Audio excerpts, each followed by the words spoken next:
All right, everybody. Hey, good morning. It is 11:01 on a great Tuesday afternoon. No, morning still. I'm welcoming you to the first MTA Live that I'm doing for 2026. Glad to have you with me. Everybody, sound off in the chat. Let me know that you can hear me. Let's say put the number 72.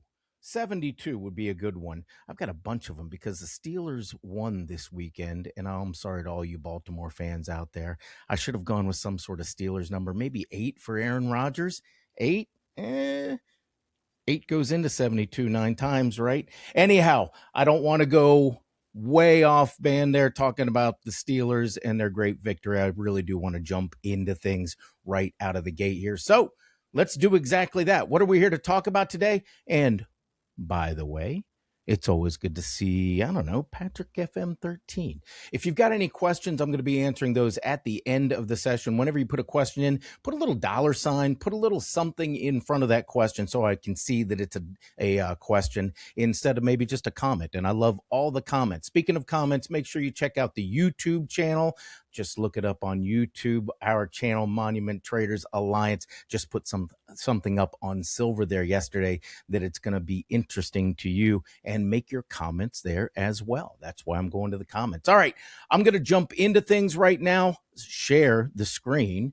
Let's see how this goes, because last week we had a little bit of a technical glitch with the microphone, but boom, there we go. What are we here to talk about today? And I am going to watch the comments as we go. I'll try to pick up those questions, but as I said, right at the end is when I'm really going to focus on getting through those with you. All right, what are we here to talk about? Sentiment analysis, aka voodoo science. I love using that term. I'm going to explain the story. You know, I've always got a story for you that'll help you connect here, but we're going to keep it simple. You know, I looked at the slides last week and I had 20 plus slides. I saw a couple of the comments on the YouTube channel replay, which you can always get there on YouTube. All of these will be replayed, but a couple people pointed out that, hey, CJ, this was a little bit long and you really did feed us from the fire hose. So I'm trying to shorten and concentrate things. We'll be coming back to sentiment analysis through the next couple of months, etc. It is that important. It's also good to see you, Jay. It is that important, and it is a unknown to many traders. And because of that, if you learn how to effectively use sentiment analysis, you're going to help to keep yourself ahead of the market. I'm not saying that it is something that you use to override some of the trades you might get from Brian and Karim and Nate and all those. No, this is something that you can use in your personal war chest of tools that you go out there and choose to sell or buy stocks with. So I'm going to go through what sentiment analysis is, why you need to include it as part of your investment approach, 3 simple sentiment, or let's call them sentiment indicators, sentiment-based indicators today that you can use starting today when we're done here, and the value of those sentiment reads. And I'm going to bring it all together with a few examples. First, the story. I'm trying to look at the chat too much. First, the story, and it has to do with this guy who was just a handsome devil right there. This is actually from way back in 2007 on CNBC, and it was the oldest one I could find. Nice head of hair going back then as well. But this is when I was really getting into the heyday of talking about sentiment. And CNBC used to have me on all the times because that is what I specialized in. I had that specialty there that, you know, they would call me in within an hour and say, hey, come and talk about what's going on with the market and sentiment. But it all dated back to Mark Haines, the late, great Mark Haines, who famously called that market bottom in 2009 just by looking up at the screens and saying, yeah, this feels like the bottom. That was sentiment analysis. Now, it was a very broad based sentiment analysis, but what he was doing is he was reading the market sentiment. And the story is there was one day way back in 2000, late 1999. It was my first time on CNBC. I was up in the crow's nest at the NYSE, and I mentioned the VIX, and we're going to talk about the VIX. And as soon as I said it, Mark Haines said, that's just voodoo science. Tells you how far sentiment has come over the last 20 plus years. It went from being voodoo science, and he held me to the coals for a couple of minutes. And as I explained why the VIX was important, he kind of let me go, and we talked about something else. But I love the term voodoo science, especially when it helps me outperform the market. And that's what we're going to talk about today. So what is sentiment. That big C is Sidney Crosby's captain status. That was the first day that he had, so that would have been 2007. Stephen knows what I'm talking about. That was the first time Sidney Crosby wore the C, and that's why it's black and gold C. Again, Pittsburgh, guys. Letang, right? The kid who is going to go down as one of the best. Anyhow, what is sentiment? Well, Warren Buffett, we always talk about Warren Buffett and what he gave to us. And I think it's a great time right now, obviously with him stepping away and we'll see what happens with Berkshire Hathaway. But he nailed it. And there's so many different variations of this when he said, be fearful when others are greedy and greedy only when others are fearful.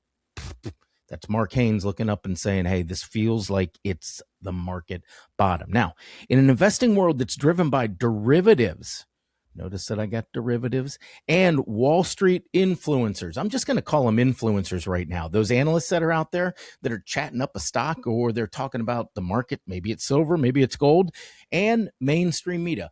All of these things have become pervasive over the last 15 to 20 years. And all these computers that you and I have, I'm always amazed when I see Nate just sitting there looking up like this and actually reading things. Or Brian, Brian actually, I got to say, hey, Malcesia, it has been a few years. I'm glad to see you're here with us. Brian, I got to say, made me crack up. He just got back from vacation over the holidays with his family. And yesterday, he held up this card, and it reminded me of this guy who has seen some better days. That is an American Express with the little plane on it and everything. This was my little special card that gets me rides every once in a while from plane to plane in a Porsche. It's a pretty cool little service that they offer you. But Brian held this card up because they're doing a preview party on Wednesday at 2 p.m. And they're going to talk about a card that looks a little bit like this that has to do with Brian. So make sure you mark your calendars, 2 p.m. right here. A little bit of a preview party. And Fitz is going to be with him as well. This card really has seen some better days. But again, as soon as Brian held it up in front of the camera during our meeting, our Zoom meeting, I went, oh my gosh, I've got a card like that. And it turns out I don't, but he'll let you know how you can get something like that. This actually is made from the aluminum of an old 747. Just a cool little fact. Anyhow, the card. Now I'm off my, you can also, you know what? Make sure you check out Brian and Karim later today on the Cash Out Catalyst, 2:00. They just closed out some nice trades yesterday as well. They're going to update you on those as well as what they're looking forward to moving forward into the new year. Done talking about Brian. I want to talk about sentiment and helping you here.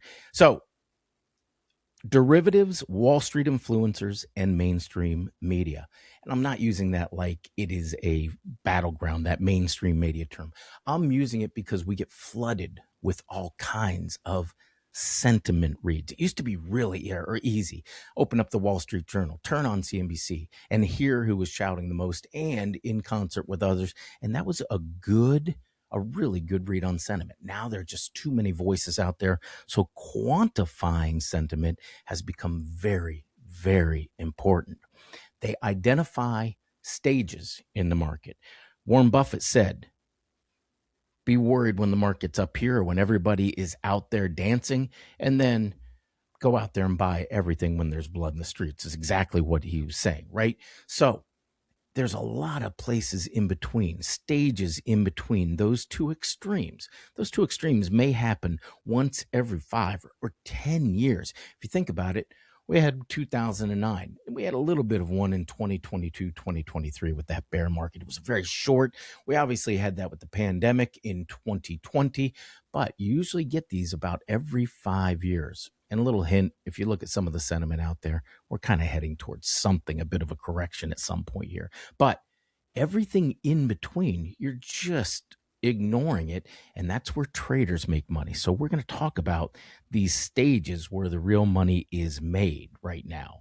So there are 4 stages of, and Malcesia has seen this and a few other people have seen this. There are 4 stages of a stock market or a stock, and individual stocks rally or decline. You've got those extremes, right? But you've got 2 in between. So it gives us 4 stages total. And that is what we can use to really get what I call the fat tail of the curve in terms of returns. Right up here. And I'll just go through these very quickly. But euphoria, that's what Warren Buffett was talking about. Despair, that's what Warren Buffett was talking about. These we already know. That's a cool effect that I didn't know I could do with my drawing. But disbelief and acceptance, and especially acceptance, these are the stages where you and I, as traders, as people who are a little more active in the market, not somebody like, let's say, my best friend Chris that's down in Georgia. You know, he may buy something 5 years ago, hold it. And then when it's down 20, 30, 40% from its top, that's when he may sell. He's still made, let's say, 110, 150, 200% or so, an NVIDIA situation. But there are so many of these little dips and dives and 20% corrections here and there that you can make even more money as a trader on. And that is right there in the acceptance and disbelief. It just takes a couple tools. Now, let me explain these very quickly because they are part of that sentiment cycle. And you're going to hear me in a minute talk about counterintuitive contrarianism. But we are talking about being a contrarian investor. When you're using sentiment, just like Warren Buffett said, you are being a contrarian. This is up in my, I didn't bring it today. It's up in my book, my list of books that you can find on our website here, the bookstore, if you will. It's Humphrey Neal, The Art of Contrary Thinking. It is written in the 50s. It is still the Bible for contrarian thinking when it comes to investing. It's a $9 or $10 read if you pick it up on Amazon or wherever. Check out our bookstore. Everybody's got one. Myself, Brian, Karim, everybody has one. Nate has one, but that is in there. Read that, and it's going to give you a simple view, but it is too simple. Euphoria is irrational exuberance. Interesting thing, Mr. Smith or Ms. Smith. I've got to actually bring that up because, and I'm glad you did. If you think about that, that was a perfect counterintuitive contrarian moment. When Alan Greenspan, I believe the year was 1996, came out and said his famous irrational exuberance, which Chair Powell gave us a little bit of a taste of that late last year. When he said that, you had fundamentals that were expanding in the market. We had technology that was still being harnessed. All of these companies were fundamentally strong. We were seeing revenue grow. We were seeing all the things from a fundamental side of a market that you want to see. And at the same time, we had a technical market that was very strong in bull mode. So Alan Greenspan, and I'm going ahead right now, but that's what you get from me looking at the comments. Alan Greenspan gave us one of the best examples of being a counterintuitive contrarian. If you look at what he said and you took it from the contrarian view, maybe a Warren Buffett view, you said, this is it. I've got to sell. If you sold, you missed those last 3 years of that run up, 200 and some odd % up into the top, the dot-com bubble that finally happened in 2000. So keep that in mind as we talk about some of our examples today. But that is a perfect example of this disbelief stage. When you're coming out of a bottom, investors disbelieving in strong technicals and strong fundamentals, that is one of your strongest signals that you're looking at a market that is going to continue higher. Or a stock. I've got one as my example in just about, 10 or 15 minutes here before I take your questions. I have an example of that. It's not irrational exuberance. That's a really sexy way to put it, but it's the market doubting or disbelieving, and that is a very positive catalyst for a stock or the market. All right. So your 4 stages. Your euphoria and then your despair at the bottom. And then right in here, as I said, is where you pick up those sentiment swings in both bull and bear markets.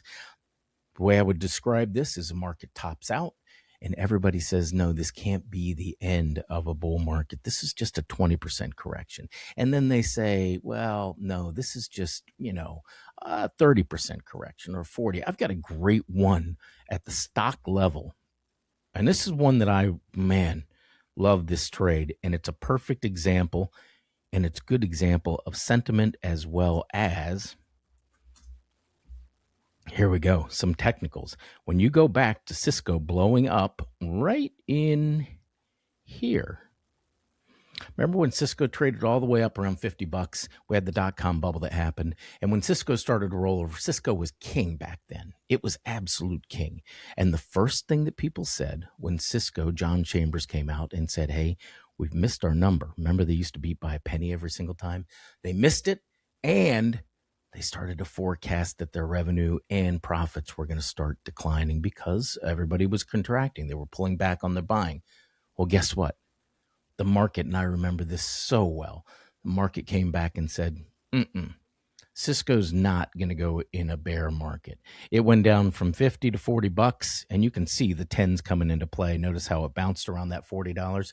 There's 20% correction, right? And people said, nope, this is the time to buy Cisco. And then all of a sudden it broke that 40 and dropped down to $30. Now you're down 40% from that top. And guess what? Everybody said, it's time to buy Cisco. I can remember the Wall Street analysts coming out every time John Chambers would come out and disappoint just a little more. And then it dropped down to 20, and you know the rest of the story. We dropped down around $10, and that was the point to buy. Well, guess what? It's a perfect example of this. The market was at that euphoric top in 2000, dropped to 40, dropped to 30. Nobody believed. Then when everybody slips into acceptance mode, that's when you're quick and down. I mean, you'll rip through 20 or 30% of a stock's value within weeks in some cases. And then that despair in Cisco's case was at $10. And that's when it turned out to be, okay, a decent long-term buy, but you're still waiting for that to make a lot of money, right? So a little random connection with the euphoria as well as the disbelief and the acceptance phase, and this moves the other direction. If you're wondering where I think the market is right now, I think we are somewhere right up in here.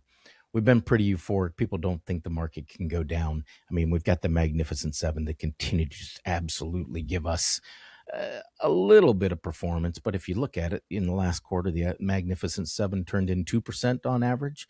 And you've got the S&P 500, of which they're 30% of, turned in a 2.7% over the same period. So they're starting to lag, but we're still all out there buying NVIDIA, et cetera, et cetera. There is your view of what you've got when you look at those four phases, though, or those stages of a market. Let's kind of look at starting to quantify this. And when you start to quantify this, you get your directional view of the market, and you can start to get price targets for stocks. So actually start to zoom in on price targets that are going to be support and resistance, or they're going to be the points you'll see here in a minute with silver, where you're going to get those volatility rallies even higher.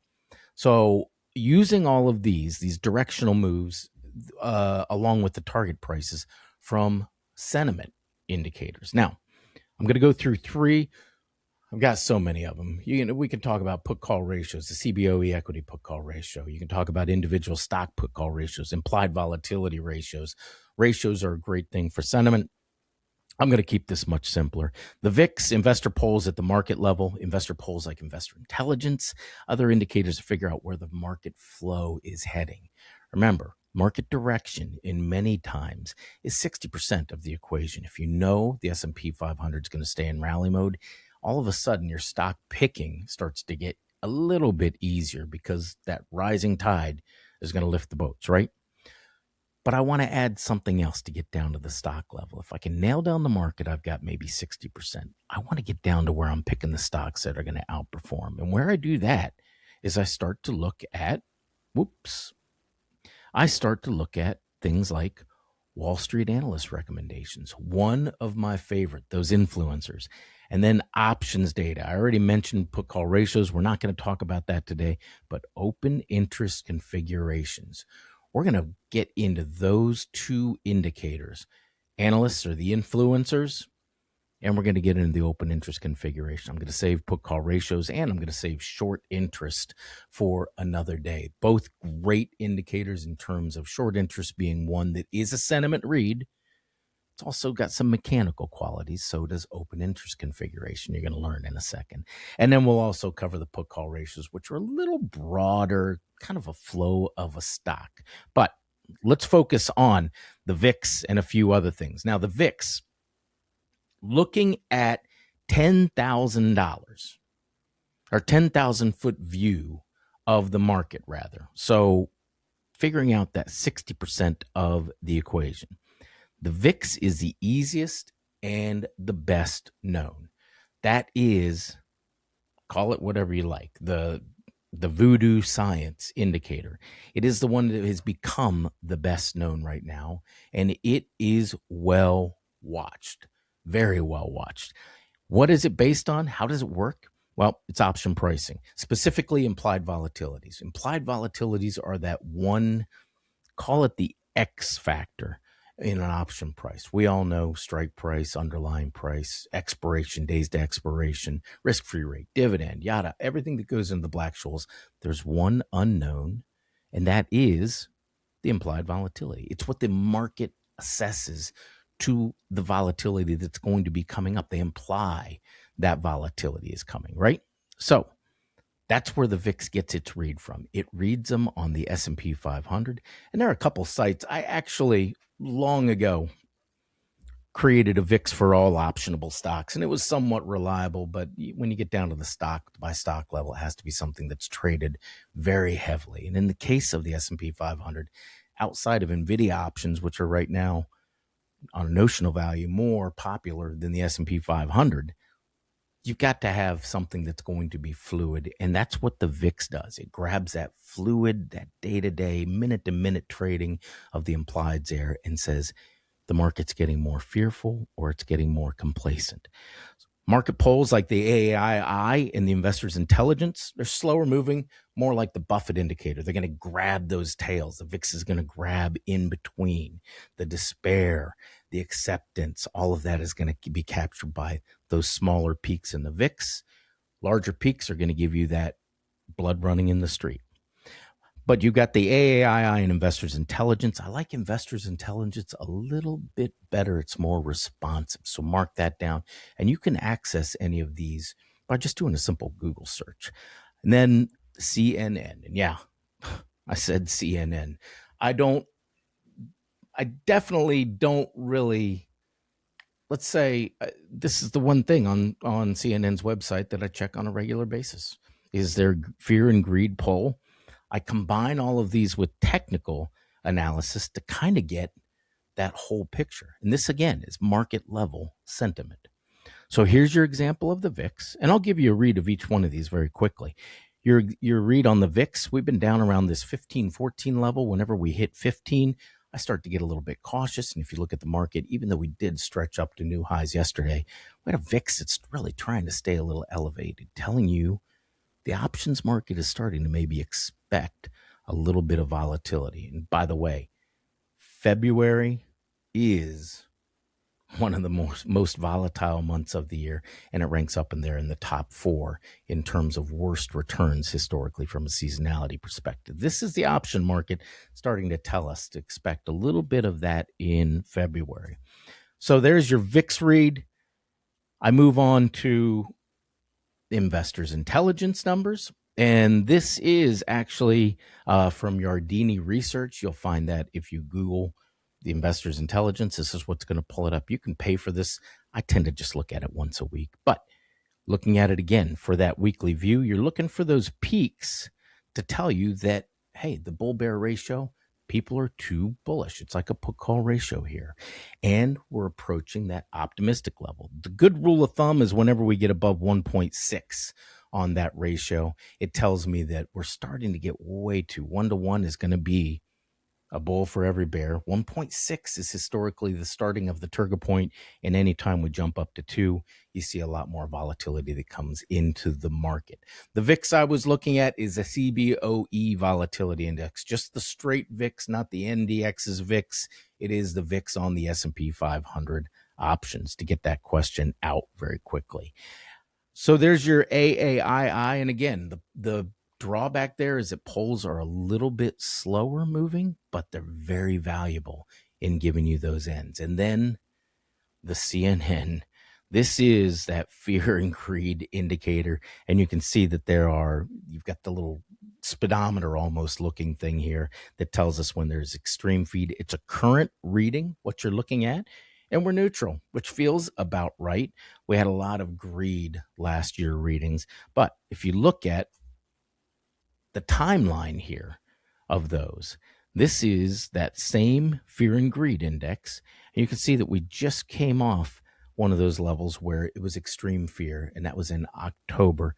And typically that's when you see fear start to peak following a seasonal pattern. We didn't get much for it this year, 2% rally since October 1st. This is one of those indicators that I'm looking at along with momentum and saying, hey, this market is it kind of feels like it's tap dancing at these levels, and investors are confused. That's what the current sentiment gives us. So when I look at it from the market perspective, I look at the technicals. You've got companies like Microsoft and Apple that are starting to lag, et cetera, those leaders. That sentiment, again, even though we're going to higher levels, use my counterintuitive contrarian approach and say, you know what? Sentiment may be a little bit optimistic, but everybody's confused, and confused investors are dangerous. It's like a powder keg for the market. So the bottom line here is I still continue to hold a little bit of cash and keep my eye on the market for an opportunity to grab some shorts here and there, but there are a lot of long opportunities.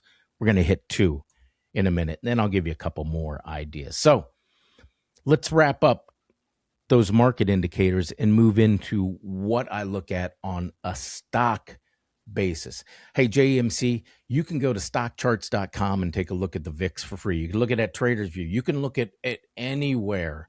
Heck, I think you can go to CNBC and get a read on the VIX and a chart on the VIX. Some places are going to make you put a $ in front of it. Other places are going to make you, just type in VIX, figure out what their symbology is for it. But as Steven's pointing out, it's pretty much any charting platform is going to give it to you. What they won't give you is what we're going to talk about next. And this is the influencers, the Wall Street analysts. So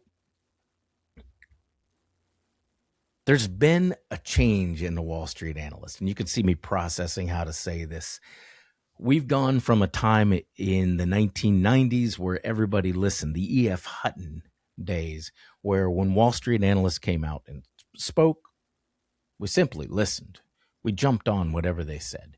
And they worked as an indicator. If they weren't a contrarian indicator necessarily, but if analysts came out and said, hey, we like XYZ, everybody came out and bought it. I did the days when you would have Art Cashin and all of these big names do their tours and literally come into our offices at Prudential up in Columbus, Ohio. And hey, good morning, Starlight.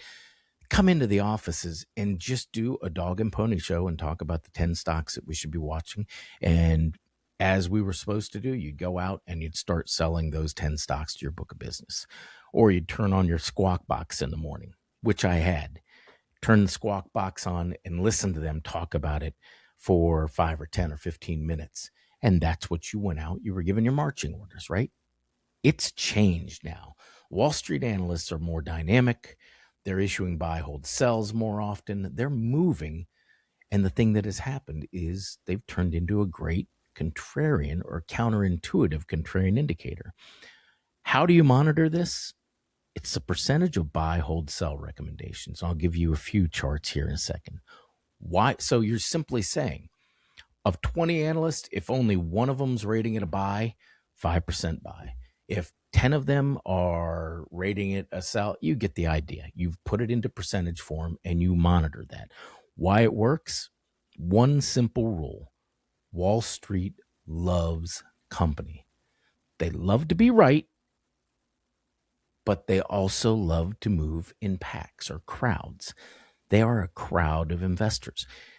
If Analyst A in this big tall building says, I'm bullish on a stock, and 20 of the analysts have a hold or a sell on it, these 20 aren't going to start moving. It's going to take some of these 20 to move over here And when 2 or 3 of them move, all of a sudden, all of them start to move. So understand that is the catalyst for helping you beat the market here. Getting ahead of them just by watching that counterintuitive approach is what makes it work for you. So when do you use that? As I just said it, use it when it makes counterintuitive sense. And what I mean by that is that if a stock is up 150%, and I'm painting a picture for you here, and it's growing earnings at 72% year over year, and the vast majority of Wall Street analysts have it as a hold or a sell, you've got a counterintuitive buy. Because those analysts at some point are going to be tired of being wrong, and they're going to move and start upgrading the stock. But there has to be a crack. Somebody has to start moving.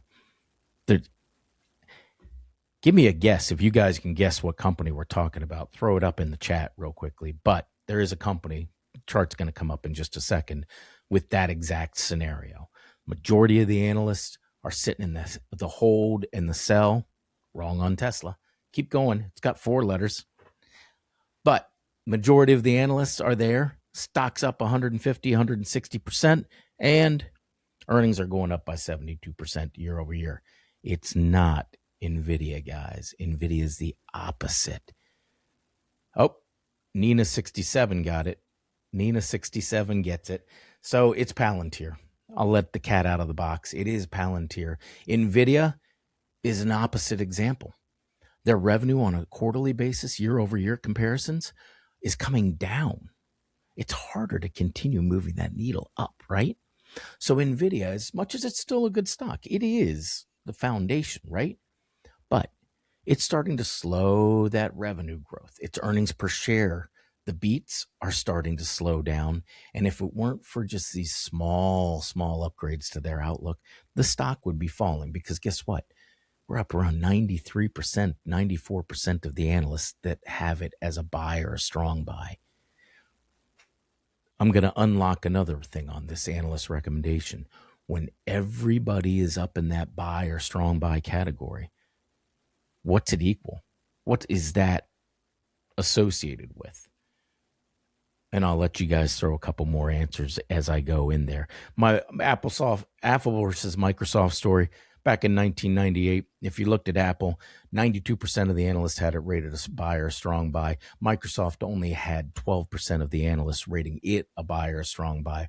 Over the next 2 years, into that top, Microsoft doubled the performance of Apple, as some of those analysts started to downgrade Apple's stock because it had got ahead of itself, and Microsoft had its revenue continuing to just absolutely grow through the roof. So a great example of how those analysts switching from one side to the other back in that 1998, 1999 into 2000, that is the reason that Microsoft outperformed Apple, which was the king back then. Anyhow, there you go, Jay Thomas. When everybody is in that buy category, all of the analysts, all it takes, that is a representation of all of the buying power being used on the stock. The market is saturated with buyers. Counterintuitive contrarianism and the sentiment of that read. So let's keep going and look at the next. Open interest configuration. You're going to see charts on the analyst in just a second, as well as open interest configuration. This one's a little out there, a little, I won't say off the wall, because it's a very effective indicator, but you have to do a little bit of work for that. Euphoria is correct on that last question that I had for you, but it really is more of a mechanical. If everybody has bought, there's nobody. If everybody owns it, there's nobody left to buy it.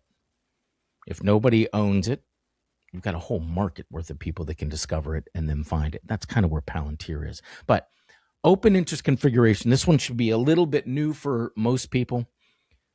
But remember, I said derivatives earlier, influencers, and the media drive stocks now more than even the fundamentals. Let that sink in for a second. And that's why sentiment analysis is so important.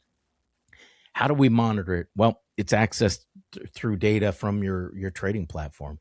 I use TD Ameritrade and a few others. I actually pay for this data to come into my server every day as well. It is about, it's just under, I think, 800,000 records a day, because it's all optionable stocks and it's the open interest and the volume and all of that stuff. But it helps me to put together a different view, a heat map, if you will. And that's exactly what I call it, a sentiment heat map for a stock's price. So what is the open interest configuration? Open interest is just how many contracts are open at certain strike prices in expirations.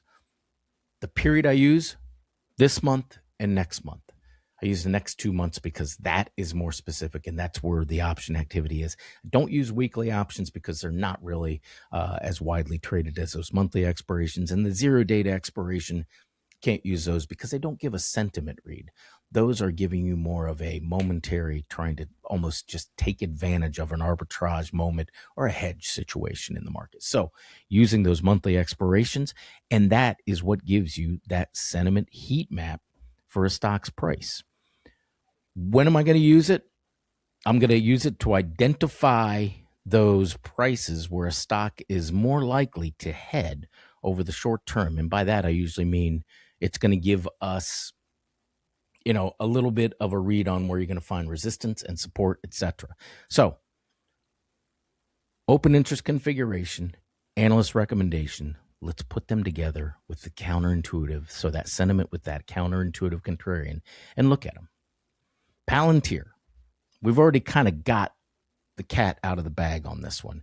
I already gave you an indication of where I look at it in terms of pricing, but let's look at the actual charts right now. Fundamentally, this is a company that's strong. They're growing. So I think it was 72% last quarter. Their fundamentals, their earnings, their revenue on a year-over-year basis. When people say, what is your fundamental? How do you do your fundamental analysis? Fitz asked me this the first time I did one of these sessions, and I said, you know what? The one number that I look at is their revenue, and whether it's growing or shrinking on a year-over-year basis, and where it's going in terms of their expectations. So the company coming out and guiding us. Earnings per share is that number that can move all over the place based on a number of different things. So it's real hard to get that view. If you're looking for just a read, and it's that, call it a heartbeat indicator almost. It is is the company in the business? Are they a leader in the business? And is that leadership giving them the revenue growth that they need to see? Free cash flow. There you go. Keep free cash flow in there as well. But that also can be a little bit of a little bit moving all over the place. Revenue is the thing that tells me, hey, sales are growing, and sales are the top line, as we know. So fundamentally bullish, very bullish in Palantir's situation right now. Technically, this is a stock that is, if we pull it up here, looking at a daily, this is a stock that remains in a longer-term bull market. Shorter term, we're seeing consolidation. There's your consolidation that's going on right now. It's still just kind of, let's call it a volatile period, but it is consolidating within a range. That range right now is between that 160 and that 200. There's that 200-day moving average that I always watch, giving me the long-term perspective of whether or not we're in a long-term bull market. 20-month is a little bit more longer. And then the 50-day going sideways tells me that it's neutral. So this is a consolidation phase. I don't expect much, except if the market, the 60% starts to kick in again. So a little bit neutral, let's call it, to bullish with a consolidation. But the sentiment right now on, the sentiment that we've got on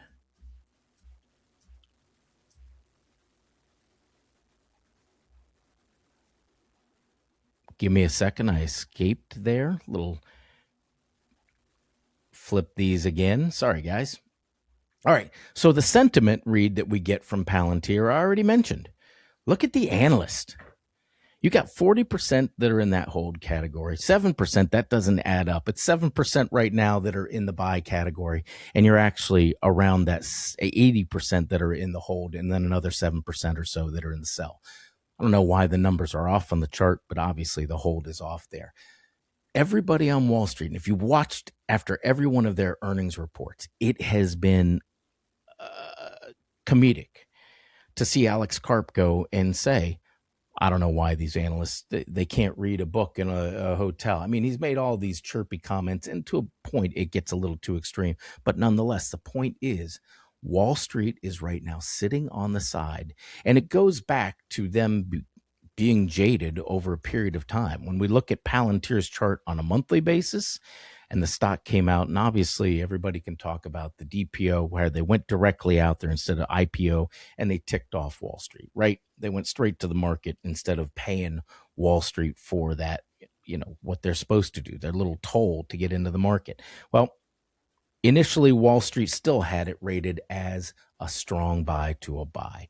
They lobbed in there and were up around 80 to 90% of the buy recommendations.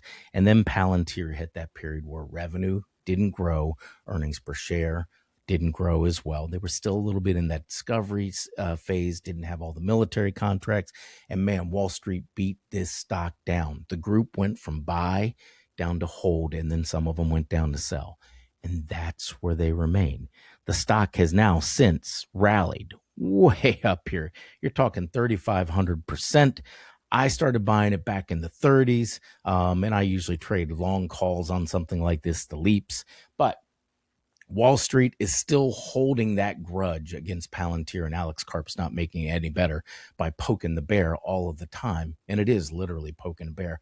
But I'm here to tell you, folks, that Wall Street view on Palantir is a bend, don't break. We've seen some of the analysts that have started to move over and say, you know what? Palantir has all these contracts. They're obviously a leader now. They're starting to get into the business, not just the government contracts.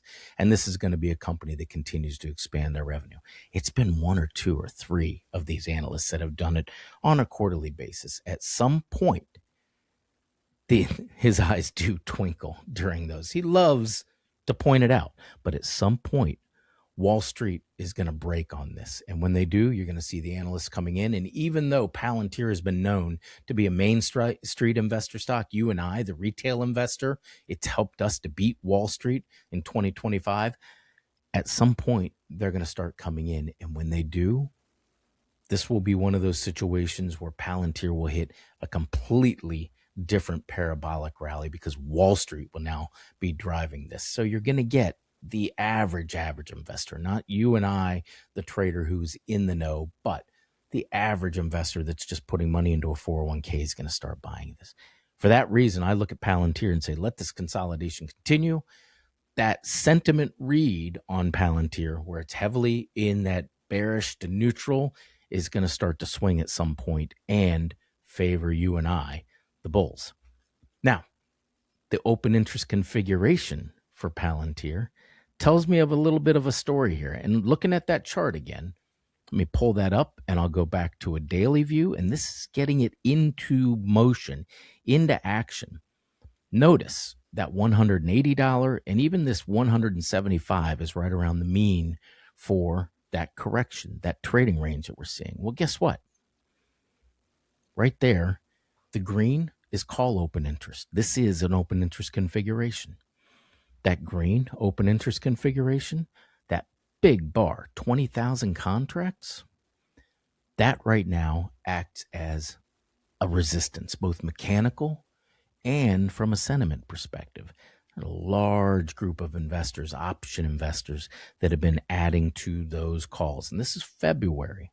So as I look at this, I say, man, that's a situation where it's going to be really hard for it to continue rallying over that 175.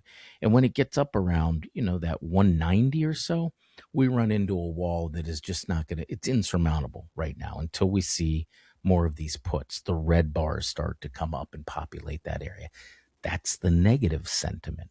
So right now, lots of optimism once we get above that 175. And more pessimism when we get down around that 160 or so. With this one standing out. Nate, as Nate G a couple weeks ago was talking about pinning. I was watching his stream and he was talking about pinning, obviously, and using iron butterflies, etc. This is one of those tools that I use to say, hey, how likely is a stock to pin on that expiration day when we hit that monthly expiration. And these type of strikes stand out not only for that, but also to say, this is kind of that equilibrium price. This is the price where the market's going to say that's fair. Flip it over and look at that chart. When we look at that 160, turns right into a buying opportunity on Palantir. So I start to draw lines there and say that 160, anything down to that 150 mark really gives me, based on the open interest that we see and how the puts start to dominate there, a heat map for support and resistance. So 150, 160 turns into that support. There's a real life version. These are charts from this morning of how that sentiment view on Palantir now starts to define where you should turn into a short to intermediate term buyer of the stock. And once we get up to that 190 and 200, look at what the market's been doing. There's a ceiling overhead with all that call open interest. If we break through soundly, it's a situation where you see delta hedging and all kinds of things. Mechanics of those options kick in, and that's where you get a volatility breakthrough. I'd love to show you an example of that, and it's one that I've been talking about for a while now with silver. SLV. And if you haven't seen it, silver is, the hottest trade around. I just did a video up on our YouTube. Check out the YouTube channel right now. Make sure you like and subscribe to it because we're putting more and more content up there, but it goes through the 5X trade for 2026 on silver. And the counter-contrarian approach is firmly intact here as well. So, and great chat that we had, and Karim actually was talking about the silver trade that he closed out that was phenomenal, a phenomenal long-term trade. And I'm sure they may even mention that this afternoon on their stream. But when you look at silver, we've been on it here at MTA. It's been a great long-term trade. But one of the things that you're starting to hear in the market is that it may have run its course. And I've seen some headlines and a couple people on CNBC basically saying, forget about it. $80 silver, SLV running above that is just not in the cards right now. But looking at that counterintuitive approach with the sentiment, you get that view of, hey, this is still early stages. Fundamentally, a little bit harder here, guys. Stick with me for a second on this because silver doesn't have revenue. Silver doesn't have earnings per share. It's part of what I like about it, but it's a very volatile underlying to trade. So as a trader, I love volatility. That goes back to Options 101 that we did last week, which you can check out on the YouTube channel. But as a trader, we love to see volatility and we love to use it to our advantage. But no earnings, no revenue. So what do you look at? You look at why silver is attractive. Why is it attractive? Well, hard assets, the dollar, central banks buying silver, uncertainty, protection, safe haven assets.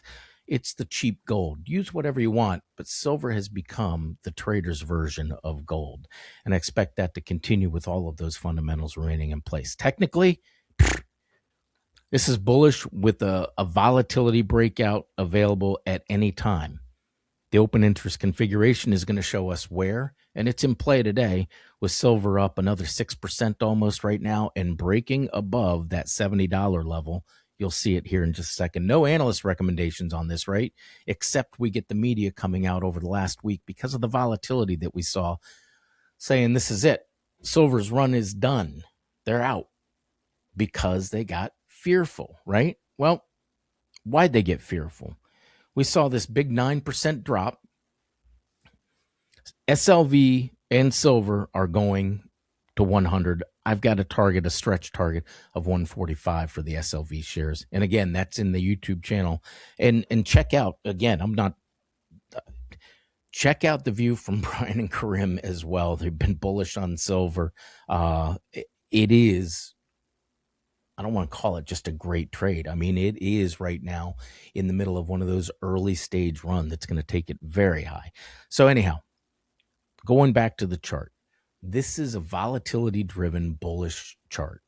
What we see are these consolidations where we'll move sideways lots of volatility. Usually you correct around 20-25% on silver. And last week we got one of those, and everybody started to scream, this is the end on CNBC. The reason we got that pullback is because the margin requirements got upped. Right now, the regulators, the people who regulate those markets, are a little bit worried on the margin side of people overextending themselves and getting into a situation where silver all of a sudden starts to fall. And when they do, I don't know if anybody's gotten themselves in the situation. I did it once trading futures, and that was it. Margin calls suck. So I stick with the options market. But that volatility that came from that little move to basically help protect or maybe take a little bit of volatility out of the market on these down days with silver is why everybody started screaming. There's your sentiment read. It took one day, and all of a sudden the headlines started flashing about how bearish you should be on silver, and bam, we still have those fundamentals that are solid. The technicals are strong. That sentiment read of everybody saying we need to run for the door, this is going to be the end, when in fact silver just recharges itself. But then, and this is great, you add a different view here of that open interest configuration. So to get a little bit of the sentiment in, here's your open interest configuration, the quantifiable sentiment. And when you look at this, I'll be darned. Remember the peak on Palantir? Get the same thing here with silver. And look at how distinguished that is at 65 bucks. And when you go down to the $60 level, the puts are now in charge. Everybody is extremely pessimistic at that level. This is the February open interest. 60, 65 start to stand out. And then at 70, it's just calls. So 70 turns into resistance. But remember what I said, and this is why quantified sentiment numbers like an open interest configuration are valuable. Mechanics start to kick in of the options market and hedging and all kinds of things. It's a great tool for gauging when you're going to see breakouts. And you can see the two prices that really stand out here. You've got the 80 and the $70. And if I go to that price chart, I'll be darned. 70 has been holding. And when we look down at the low side, 60. But remember that equilibrium price that I showed you in the open interest configuration. That's 65. Keep an eye on that configuration, and it told you need to watch that 65 for the support. And anything that shows a breakout above 70, now you've got a chance to run up to the 75 and 80 very quickly. That's it. A great, again, counterintuitive contrarianism. I'm looking at the options market. I'm looking at the headlines. Everybody jumping in and saying, okay, this is the end of the run. And the options on a volume perspective or on a volume basis in the Januaries and the February. And the Januaries are a mess when you look at the open interest configuration because it's those leap options that are out there and you start to get into all kinds of strikes that are adjusted. But gives me that roadmap. There's your March open interest configuration for silver as well. It's still a little more thinly traded, just 5,000 contracts that are, 50,000 on a notional value, much less money. Silver is much more of a traded asset. Gold open interest is going to give you a different read because it's slower and investors are in it for the longer haul, whereas silver is more volatile and you're going to get the traders. So watching that open interest configuration is going to give you those strike prices to watch for that support and resistance. I hope I didn't just feed you guys with the fire hose here.